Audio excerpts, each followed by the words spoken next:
Yo dudes, welcome back. Let's get into the building tools. So the first window on the left will say building tools on the top, and it's where all the objects we'll use to create our games will come from. You'll see the tab subcategories called tiles, objects, and deco, or decorative. Tiles are objects you can walk on or interact with depending on what the tooltip says in the sprite editor, the draw window to the right, at the bottom when you click it.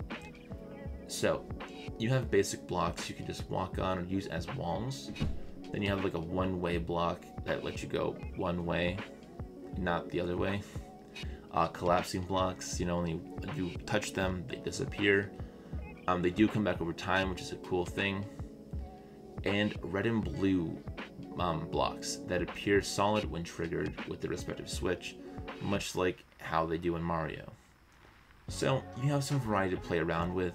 You unfortunately only have this block count that I'm aware of without diving into the tool software code. So that is a little bit of a turn off, but you can still work around it really well.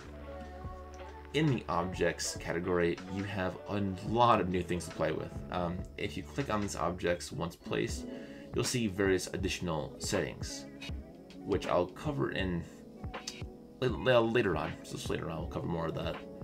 So you got the start flag, checkpoint, and the end flag. All these can be changed visually, but start is where you start, end is where the level ends, and checkpoints let players not restart the whole level over again. They're checkpoints. I feel like those are very intuitive names and designs, so shouldn't confuse anyone, but just in case, always ask questions if needed.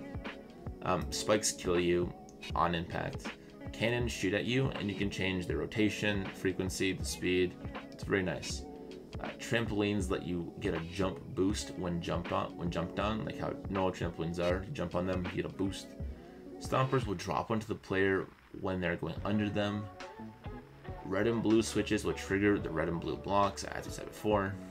Toggle mines will turn into active hazards when you run into them after a short duration of time. Rocket launchers shoot rockets at you. That one's pretty straightforward.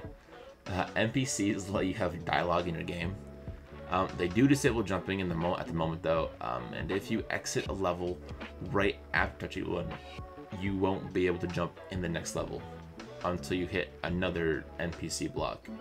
So be careful until it's patched, and if it's not by the time this video gets made, if it is, great, ignore that, but just in case.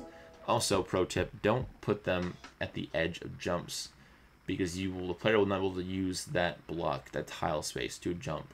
They'll jump over that and the gap. I learned that the hard way. But yeah, paths allow objects to move around the drawn path, which is a very fun feature. A lot you can do with it. I unfortunately did not do anything that with my my first little project I did for a jam when I got sick. So didn't use that feature, but it is really cool. I've messed around with it and it does work well and it is fun. Now, portals let you place 2 portal tiles, and then you can teleport between them, much like portals. So, makes sense.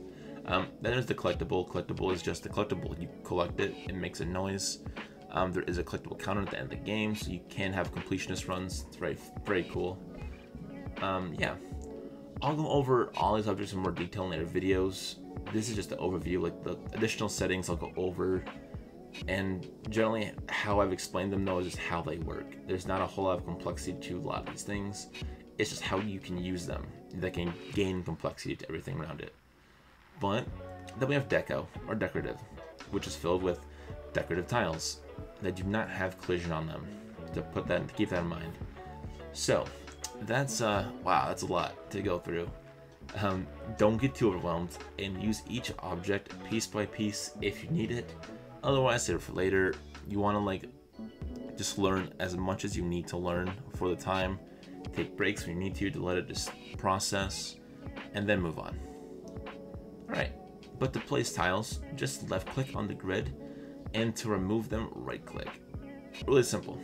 I'm going to go ahead and make a little level, and while I do that, I want you to try and make a simple level. Something real quick, doesn't have to be crazy. Just to get used to using the tools a little more without strict guidance on how to do them. So have fun.